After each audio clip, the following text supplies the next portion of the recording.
হচ্ছে চাষি ভাইদের নিজস্ব অনুষ্ঠান কিষাণ বাণী।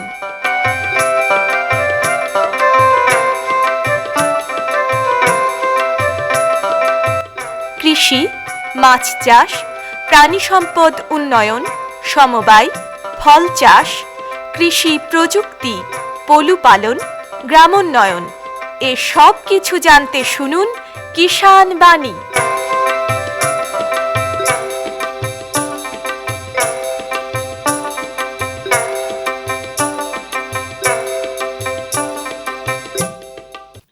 শ্রোতা বন্ধুদের অনেক অনেক প্রীতি ও শুভেচ্ছা জানিয়ে শুরু করছে ভারত সরকারের কৃষি ও কৃষক কল্যাণ মন্ত্রকের কৃষি সহযোগ ও কৃষক কল্যাণ দপ্তরের সহায়তায় অনুষ্ঠান কিষাণ বাণী। বন্ধুরা, আমরা যারা চাষবাসের সঙ্গে যুক্ত আছি বা আমরা যারা চাষবাস করি, এই চাষবাসের ক্ষেত্রে কিন্তু আমাদের যে কাঙ্ক্ষিত ফলন কিন্তু অনেকটাই নির্ভর করে বীজের ওপরে, বীজের কোয়ালিটির ওপরে। কী ধরনের কোয়ালিটির আমরা বীজ নেব, কোথা থেকে বীজ কিনবো, কেমন বীজ কিনবো। অতএব বীজটাকে আমাকে যদি ঠিকঠাক করে কিনতে হয়, কোথা থেকে কিনবো আর এই কেনার সময় আমাদের কি কি অবলম্বন করতে হবে, এই বিভিন্ন বিষয় নিয়ে কিন্তু আজকে আমরা আলোচনা করব।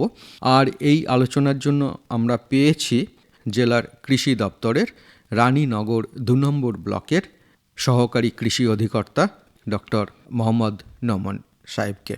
নোমানবাবু, আপনাকে আকাশবাণী মুর্শিদাবাদের পক্ষ থেকে নমস্কার। নমস্কার, শ্রোতা বন্ধুদেরকেও নমস্কার। হ্যাঁ, তো যে কথা বলছিলাম যে বিশেষ করে এখন তো রবি সিজনে গম এবং সরিষার একটা চাষ, তো এই চাষ করতে গেলে কৃষকরা কিভাবে উপকৃত হবেন, মানে ভালো বীজ বা ভ্যারাইটি, ইমপ্রুভড ভ্যারাইটি যেটা আমরা বলতে পারি হুইট বা মাস্টারের ক্ষেত্রে, কিভাবে তারা জাতটাকে নেবে? প্রথমেই বলি যে আমাদের দানাশস্যের মধ্যে ধানের পরেই হচ্ছে আমাদের গমের স্থান, এবং ভারতবর্ষ তথা পশ্চিমবঙ্গ গম এর উৎপাদনের ক্ষেত্রে একটা গুরুত্বপূর্ণ স্থান অধিকার করে। এবার ইদানিংকালে আমরা যেটা লক্ষ্য করছি যে গমের ফলনটা বা এরিয়াটা কমের দিকে। তার মেন কারণটা হচ্ছে আমাদের যে শীতের যে লেন্থ, মানে শীতের লেন্থটা কম হওয়ার ফলে, এবং আমরা কি করছি ওই চিরাচরিত যে ভ্যারাইটিগুলো আছে সেই ভ্যারাইটিগুলোর উপরই নির্ভরশীল করছি। তাহলে সেই ভ্যারাইটিগুলোর উপর নির্ভরশীল হওয়ার ফলে দেখা যাচ্ছে যে আমাদের গমের একটু মানে ফলন বা এরিয়া বা প্রোডাকশন যদি আমি তিনটেই ধরি, তাহলে বিগত কয়েক বছরে যদি আমরা তাকাই তাহলে একটু কমতির দিকে। হ্যাঁ, এবার এখানে কৃষক ভাইদের কিছুটা সতর্কতা অবলম্বন করতে হবে যে আমরা যদি উন্নত যে জাতগুলো আছে গমের ক্ষেত্রে, সেই জাতগুলোকে যদি আমরা গ্রহণ করি তাহলে কিন্তু আমরা গমের যে ফলন মানে সেইটা আবার আমরা ফিরে পাবো। এবং ইদানিংকালে দেখা যাচ্ছে যে গমের এরিয়াটা আপনার আবার বাড়ছে।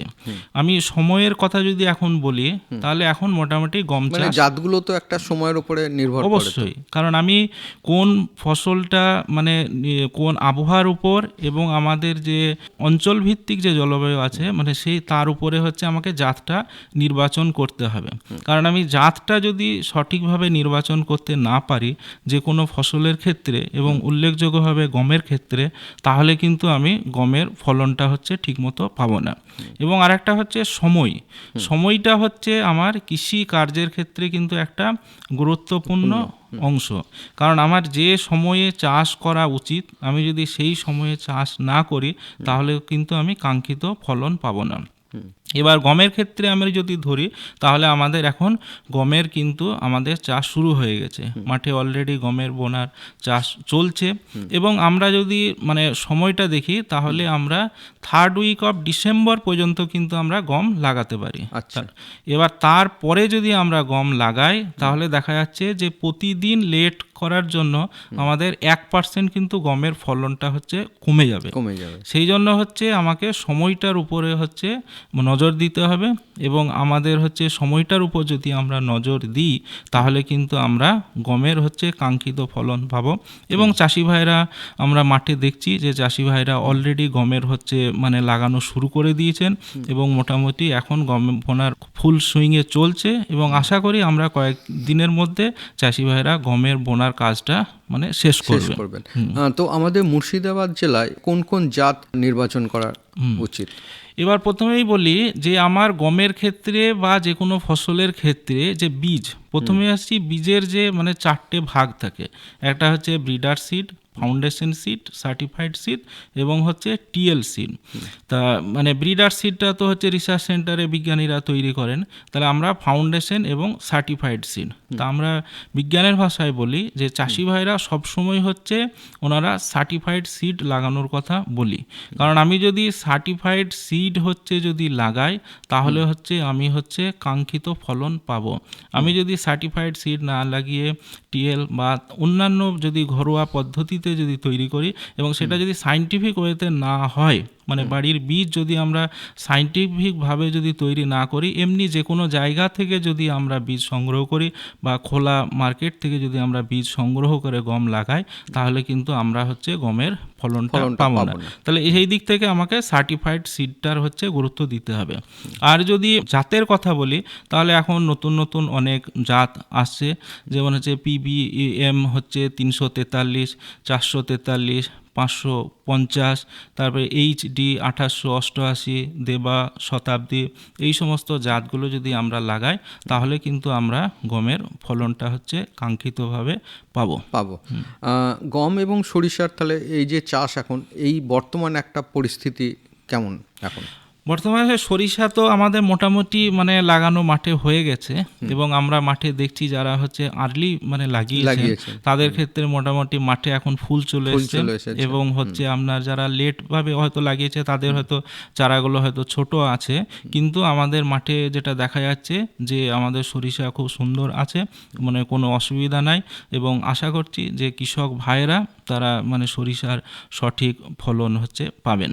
এবং ওয়েদারটাও খুব ভালো মনে হচ্ছে। হ্যাঁ, এখন পর্যন্ত আপনার মানে ওয়েদারটা মানে ঠিকঠাকই আছে, মানে সরিষা বা গমের ক্ষেত্রে আমাদের আবহাওয়াটা এখন পর্যন্ত ঠিক আছে এবং আমরা আশা করছি যে ওয়েদার হয়তো অনুকূল থাকবে। অনুকূল থাকার ফলে আমাদের কৃষক ভাইরা তারা কাঙ্ক্ষিত ফসল হচ্ছে ঘরে তুলতে পারবেন। এই যে বীজের কথা আমরা বলছি, ধরুন তো কৃষি অর্থনীতিতে এই বীজের গুরুত্ব কেমন? দেখুন, কৃষি অর্থনীতিতে আমাদের বীজের গুরুত্ব হচ্ছে অপরিসীম, কারণ আমি যদি বীজ যদি সঠিকভাবে না পাই মানে সঠিক কোয়ালিটির, তাহলে কিন্তু আমরা হচ্ছে মানে ফসল কিন্তু ঠিকঠাক পাবো না। এবার এইখানে হচ্ছে বীজের প্রথমে বললাম যে কোয়ালিটি, যে আমার সার্টিফাইড সিড, তাহলে সার্টিফাইড সিড যদি হয় তাহলে হচ্ছে আমি সঠিক ফলন পাবো। আরেকটা হচ্ছে জাত, মানে জাতটাকে আমার সঠিকভাবে নির্বাচন করতে হবে, মানে কোন জাতের হচ্ছে মানে আমি বীজটাকে ভ্যারাইটি যদি বলি তাহলে কোন ভ্যারাইটিটাকে আমি হচ্ছে মানে প্রেফার করছি। কারণ আমরা কৃষক ভাইদেরকে বলি মানে ট্রেনিং দেওয়ার সময় যে আমাদের একটা ধারণা আছে যে ভালো বংশের ছেলে ভালোই হবে।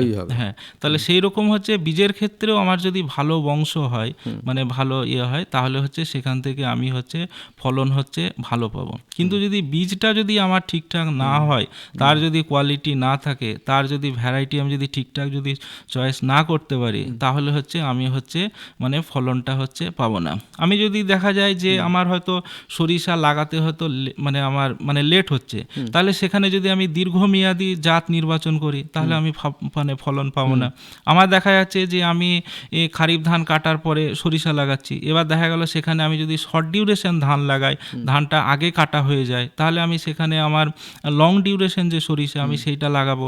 এবার আমার দেখা গেল যদি সেখানে লং ডিউরেশনের সরিষা লাগাই, আমার যদি 2 বা 3টে সেচের ব্যবস্থা থাকে তাহলে হচ্ছে আমি ফলনটা অনেক বেশি পাবো। কিন্তু দেখা গেল যে আমার ধানটা হয়তো কাটতে লেট হয়ে গেল, এবার সেই লেট হওয়ার পরে যদি আমি হচ্ছে লং ডিউরেশন সরিষা লাগাই তাহলে আমার সরিষার ফলনটা ঠিকঠাক পাবো না। এবং আরেকটা হচ্ছে আমাকে এখন নতুন নতুন টেকনোলজিগুলো আমাকে গ্রহণ করতে হবে, যেমন ফলো করতে হবে, গ্রহণ করতে হবে কৃষক ভাইদেরকে। যদি আমি সরিষার ক্ষেত্রে বলি তাহলে আমি যদি সরিষার যদি মাঠে আমরা প্রথাগত পদ্ধতিতে কি করি, মানে বীজটাকে ছড়িয়ে দিই মাঠে, দিয়ে সেখান থেকে আমি সরিষা পাই।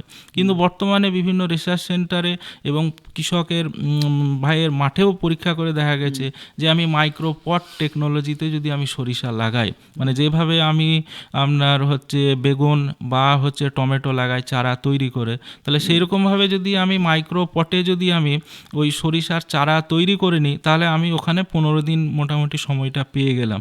তাহলে সেই মাইক্রোপট টেকনিকে যদি আমি সরিষাটা লাগাই, তাহলে দেখা যাচ্ছে আমি হাইব্রিড সরিষা লাগিয়ে আমি কিন্তু হচ্ছে কাঙ্ক্ষিত ফলন পাবো। তাহলে এই জাতের পাশাপাশি হচ্ছে আমাকে নতুন নতুন টেকনোলজিগুলোকেও হচ্ছে কৃষক ভাইদেরকে গ্রহণ করতে হবে।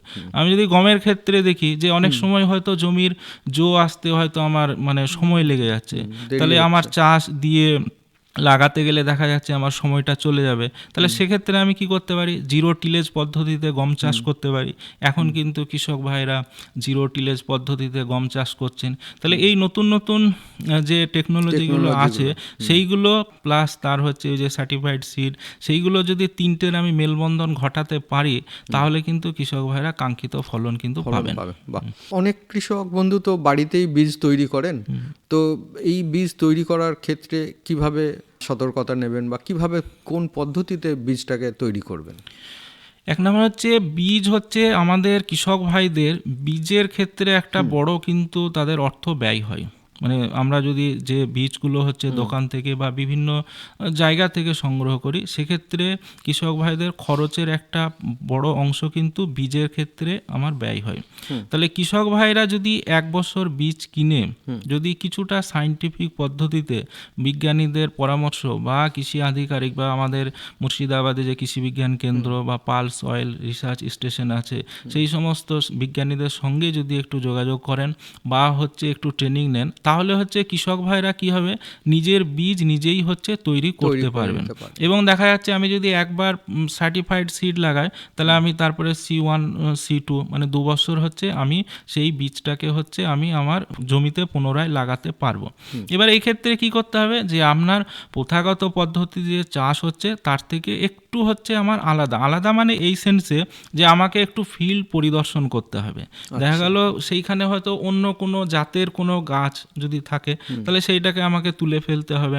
আমার যদি কোনো রোগ পোকা যদি লেগে থাকে, তাহলে সেই রোগ পোকা লাগা গাছ থেকে হচ্ছে আমি মানে বীজ সংগ্রহ করব না। আরেকটা যেটা থাকে যে আমি আল থেকে কিছুটা দূরে তারপরে হচ্ছে যে জায়গার আমার ধানটা হচ্ছে রোগমুক্ত পোকামুক্ত, সেই জায়গার আলাদাভাবে ঝাড়াই বাছাই করে নিতে হবে। কারণ অনেক সময় কি হয়, ঝাড়াই বাছাইয়ের সময় অন্য জাতের হচ্ছে আমার মানে ঢুকে যেতে পারে, তাহলে আমি ঝাড়াই বাছাই করে নেব। তারপরে হচ্ছে বীজটাকে হচ্ছে আমার রাখা, কারণ আমি এই বছর তো বীজটাকে পেলাম, সেটাকে আমি আগামী বছর আমি যখন লাগাবো, তাহলে আমার ময়েশ্চারটা কিন্তু ঠিকঠাক করে রাখতে হবে। যদি ময়েশ্চার পার্সেন্টেজ বেশি থাকে, তাহলে বীজটা নষ্ট হয়ে যাবে। এবং রাখার ক্ষেত্রে আমরা হচ্ছে এই যেমন সিড বিন, সেখানে হচ্ছে আমার সিড বিনে যদি আমি ময়েশ্চার মানে বীজটাকে রাখি, তাহলে দেখা যাবে আগামী বছর যখন আবার আমি বীজ লাগাবো, তখন সেই বীজটাকে হচ্ছে আমি ব্যবহার করতে পারবো।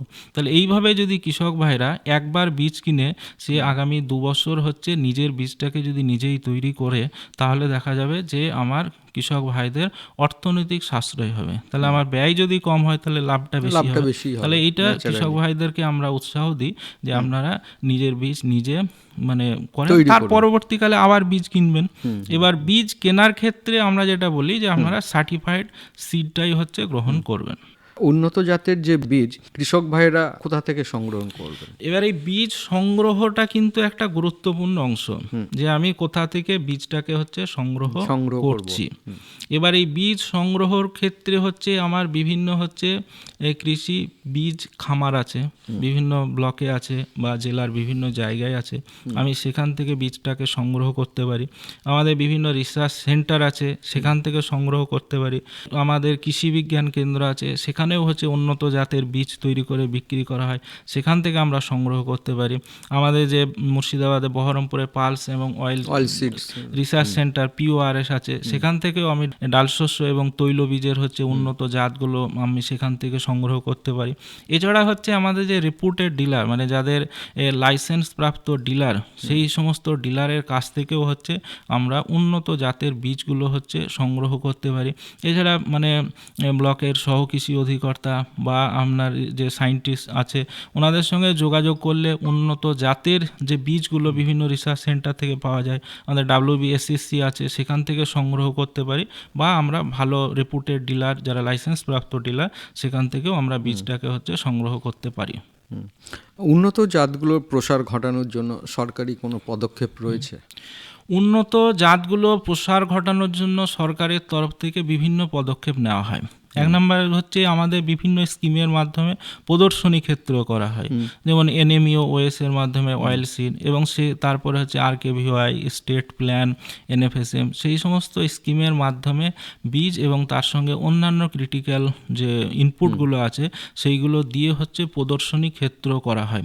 এছাড়া সাবসিডি সেল বলে একটা স্কিম আছে, কারণ উন্নত জাতগুলো যদি কৃষক ভাইরা রেজিস্টার্ড ডিলারের কাছ থেকে কেনেন তাহলে সেই বীজ কেনার উপরেও একটা সাবসিডি কৃষক ভাইরা পান।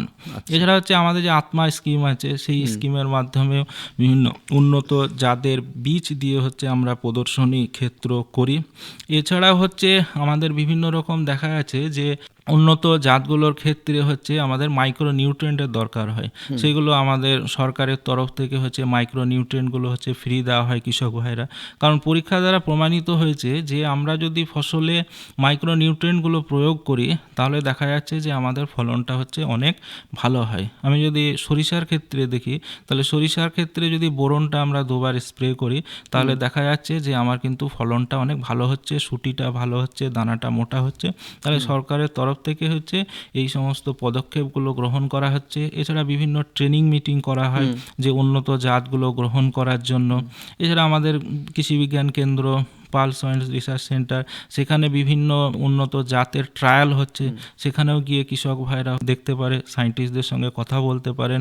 এছাড়া বিভিন্ন লিফলেটের মাধ্যমে আমরা কৃষক ভাইদেরকে উন্নত জাতগুলোর সম্বন্ধে আমরা ব্লকে ওয়াকিবহল করি। এইভাবে সরকারের তরফ থেকে উন্নত জাতগুলোর প্রচার ঘটানোর চেষ্টা করা হচ্ছে। অনেক সময় কৃষক বন্ধুরা কিন্তু বিভিন্ন দোকান থেকে বীজগুলো কেনেন, তো সেখানে কেনার ব্যাপারে কি কি সাবধানতা অবলম্বন করবেন? এক নম্বর যে কৃষক ভাইরা তো বীজ সংগ্রহ করেন, বিভিন্ন প্রাইভেট ডিলার আছে, সেই ক্ষেত্রে আমরা যেটা দেখেছি, প্রত্যক্ষ করেছি যে কৃষক ভাইরা অনেক সময় বীজ কেনার ক্ষেত্রে ঠকে যান। কিভাবে ঠগেন, যে ওনারা কিছু সাবধানতা যেগুলো অবলম্বন করা উচিত কৃষক ভাইরা সেগুলো করেন না। প্রথমে আমি বীজ সেই দোকান থেকেই কিনবো যার লাইসেন্স আছে। বীজ বিক্রি করতে গেলে একটা লাইসেন্সের দরকার হয়, কিন্তু অনেক সময় দেখা যায় যে খোলা মার্কেটে যে কোনো দোকান থেকে তার হয়তো লাইসেন্স নাই, সে কোথা থেকে বীজ কিনেছে তার কোনো তথ্য নাই, সে দেখা যাচ্ছে কোথাও একটা থেকে নিয়ে এসে বীজ বলে নর্মাল হয়তো খাদ্যশস্য সেইটাকে বীজ বলে সে বিক্রি করছে এবং হাই দামে বিক্রি করছে। কৃষক ভাইরা দেখা যাচ্ছে সেক্ষেত্রে ঠকে যাচ্ছে। এবার কৃষক ভাইদেরকে কি করতে হবে, আগে তার লাইসেন্স আছে কিনা সেইটাকে দেখতে হবে। লাইসেন্স থাকলে পরে সেই দোকান থেকে বীজ নেবেন। দ্বিতীয় নাম্বার বীজ কেনার সময় একটা ক্যাশ মেমো নিতে হবে, যে আমি যে ওই দোকান থেকে বীজ নিলাম তার একটা প্রমাণ থাকলো। তৃতীয় নাম্বার আমি সবসময় চেষ্টা করব যে সিল প্যাক থেকে বীজ নেওয়ার। আমরা কখনো খোলা বস্তা থেকে বীজ নেব না, কারণ অনেক সময় দেখা যায় খোলা প্যাকেট থেকে বীজ নিলে পরে সেখানে আপনার মিশ্রণের একটা সম্ভাবনা থাকে। কারণ আমার দেখা যাচ্ছে যে কমা বীজ সেইটাকে ভালো দামে সে অনেক সময় দোকানদাররা বিক্রি করে। সেই জন্য আমরা কি বলি যে আপনারা সিল করা প্যাক নেবেন এবং সার্টিফাইড সিড কিনবেন। সার্টিফাইড সিড কেনার বীজের ক্ষেত্রে কি থাকে, প্যাকেটের ক্ষেত্রে ট্যাগ থাকে, এবং কৃষক ভাইদেরকে বলবো যে আপনারা বীজ কেনার পরে আপনি ক্যাশ মেমো, ওই ট্যাগগুলো এবং আপনার যে প্যাকেটটা সেইটা রেখে দেবেন। যদি সেই বীজে যদি কোনো সমস্যা হয় তাহলে আপনি কৃষি দপ্তরে অ্যাপ্লিকেশন করতে পারবেন, এবং উইথ ক্যাশ মেমো এবং ওই ট্যাগগুলো দিয়ে, এবং ওই ট্যাগে কিছু কোড থাকে, সেই কোডগুলো দিয়ে ওই সিডটাকে ট্র্যাক করা যাবে যে ওটা কোথা থেকে এসছে, সেইটা ডিটেলস ট্র্যাক করা যাবে। এবং বর্তমান সময়ে এখন এই সিডের টোটাল মনিটরিংটা আপনার অনলাইন সিস্টেম হয়ে যাচ্ছে এবং আগামী দিনে হচ্ছে কৃষক ভাইরা নিজেরাই হচ্ছে মানে অনলাইনে দেখতে পারবেন ওই লট নাম্বার বা ওখানে যে কোড নাম্বারগুলো আছে যে এটা ভালো, তাহলে এই সাবধানতাগুলো অবলম্বন করা উচিত। কিন্তু অনেক সময় দেখা যায় কৃষক ভাইরা এই সামান্য জিনিসগুলোকে লক্ষ্য না করার ফলে ওনারা হচ্ছে দামটা হয়তো বেশি দিচ্ছেন কিন্তু হচ্ছে সঠিক হচ্ছে বীজ পাচ্ছেন না এবং সঠিক বীজ না পাওয়ার ফলে ওনারা হচ্ছে কাঙ্ক্ষিত ফলন পাচ্ছেন না। তাহলে বন্ধুরা, এতক্ষণ আমরা কাঙ্ক্ষিত ফলন পেতে গেলে এখন সামনে রবি মরশুমে আমরা গম বুনবো আর সর্ষে তো বোনা হয়ে গেছে, এই যে বীজটাই হচ্ছে আসল, আপনারা যেটা বুঝলেন এবং আপনারা নিজেরাও জানেন যে বীজটা যদি আমরা ঠিকঠাক যদি না বুনি কিন্তু তাহলে কিন্তু আমরা আমাদের যে কাঙ্ক্ষিত যে ফলন, আমরা যে ফলনটা চাইছি সেই ফলনটা কিন্তু আমরা পাবো না। আর এই ফলনটা পেতে গেলে আমাদেরকে কি করণীয় দরকার, কি করতে হবে সেই বিষয় নিয়ে কিন্তু আমরা এতক্ষণ আলোচনা করলাম। আর এই বিষয় যদি আপনাদের আরও বিশদভাবে জানতে হয়, আরও ভালোভাবে জানতে হয়, তাহলে কিন্তু আপনারা আপনার ব্লকের যে কৃষি দপ্তর রয়েছে সেখানে গিয়ে যোগাযোগ করে যেগুলো দরকার সেইগুলো কিন্তু আপনারা সেরে নিতে পারেন। আর এই বিষয়ে এতক্ষণ আমরা আলোচনা করলাম। এই আলোচনার জন্য আমরা পেয়েছিলাম জেলার কৃষি দপ্তরের রানীনগর 2 নম্বর ব্লকের সহ কৃষি অধিকর্তা ডক্টর মোহাম্মদ নৌমনকে। নৌমনবাবু, আপনাকে আমাদের তরফ থেকে এবং কৃষক বন্ধু, শ্রোতা বন্ধু প্রত্যেকের তরফ থেকে অসংখ্য ধন্যবাদ। নমস্কার। নমস্কার। हर जोखिम से निकल कर फसल आए, सुरक्षित हो जाए। फसल बीमा से हर किसान अब आत्मनिर्भर हो जाए। संकट के समय प्रधानमंत्री फसल बीमा योजना किसानों के लिए वरदान है। अब सूखा पड़े या बाढ़ आ जाए कोई डर नहीं, अब ओले पड़े या कीट पतंगे फसल खा जाए कोई फिक्र नहीं, क्योंकि हमने लिया है प्रधानमंत्री फसल बीमा। बुआई से फसल कटाई तक हर जोखिम का दावा, न्यूनतम प्रीमियम पर अधिकतम भुगतान का वादा। योजना से हर साल जुड़ रहे हैं 5 करोड़ से ज्यादा किसान। अब आपकी है बारी। नजदीकी कृषि कार्यालय, सहकारी समिति, बैंक शाखा, अधिकृत बीमा कंपनी या जन सेवा केंद्र में स्वेच्छा से करा सकते हैं पंजीकरण। फसल बीमा पोर्टल या फसल बीमा ऐप द्वारा भी कराया जा सकता है पंजीकरण। प्रधानमंत्री फसल बीमा योजना, आपकी फसलों का संपूर्ण सुरक्षा कवच। कृषि एवं किसान कल्याण मंत्रालय, भारत सरकार। এখন লোকগীতি শুনবেন সনজিৎ মণ্ডলের কণ্ঠে। তাহারা বাজায় আমি আমায় বাজাই কে যে, তাহারা বাজায় আমি আমায় বাজাই কে যে, কখন আসে যায় যে কখন বাউল রাজা সেজে, বাউল রাজা সেজে। তো তাহারা বাজায় আমি আমায় বাজাই কে যে, তো তাহারা বাজায় আমি আমায় বাজাই কে যে।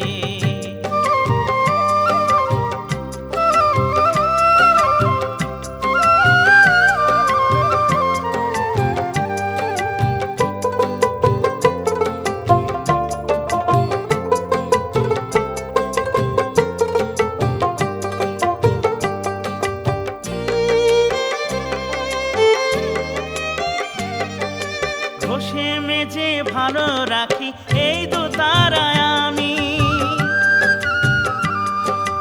হাজারি তারে বাধায় আমি ঘষার কষ্ট জানি। ঘষে মেজে ভালো রাখি এই দু তারায় আমি, হাজারি তারে বাধায় আমি ঘষার কষ্ট জানি। মাঝারি কষ্ট এই দু তারা বেসুর যাই বেজে, হাজারে তারে বাধায় আমি বাজাই কষে কেজে, আমি বাজাই কষে কেজে। তো তাহারা বাজায় আমি আমায় বাজাই কেজে, তো তাহারা বাজায় আমি আমায় বাজাই কেজে।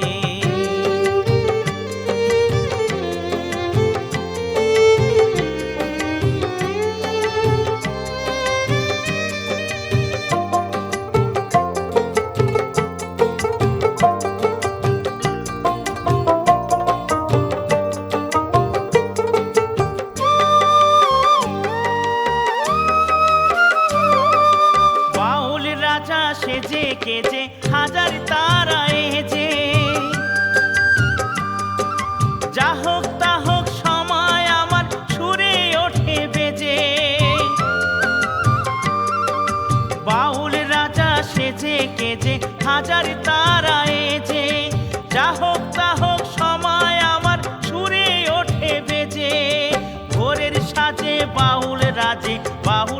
বাজা কেজে, বিনা হাতে বাজাই কত সন্ধ্যার সাজে সেজে, কত সন্ধ্যার সাজে সেজে। তো তাহারা বাজায় আমি, আমায় বাজায় কে যে, তো তাহারা বাজায় আমি, আমায় বাজায় কে যে। কখন আসে যাই যে কখন বাউল রাজা সেজে, বাউল রাজা সেজে। তো তাহারা বাজায় আমি, আমায় বাজায় কে যে, তো তাহারা বাজায় আমি, আমায় বাজায় কে যে।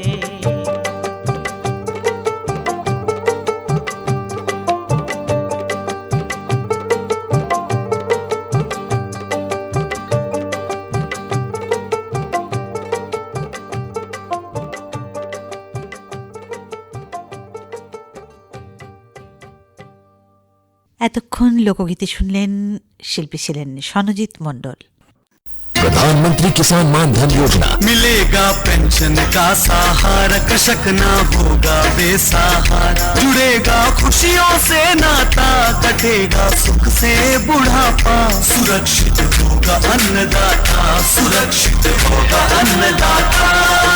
प्रधानमंत्री किसान मान धन योजना से लघु सीमांत किसानों का भविष्य होगा सुरक्षित और 60 वर्ष की आयु से 3000 रूपए मासिक पेंशन होगी सुनिश्चित। 55 रूपए से 200 रूपए की मासिक किश्त देकर प्रवेश कर सकते हैं। 18 से 40 वर्ष तक के किसान इस अंशदायक योजना में सरकार देगी बराबर का योगदान। सभी किसान भाई बहन इस योजना के लाभ के लिए जन सेवा केंद्र में जाएं और अपना निःशुल्क नामांकन कराएं। प्रधानमंत्री किसान मान धन योजना, अन्नदाता के परिश्रम को संबल, पेंशन से सुरक्षित उनका कर। कृषि एवं किसान कल्याण मंत्रालय, भारत सरकार द्वारा जनहित में जारी।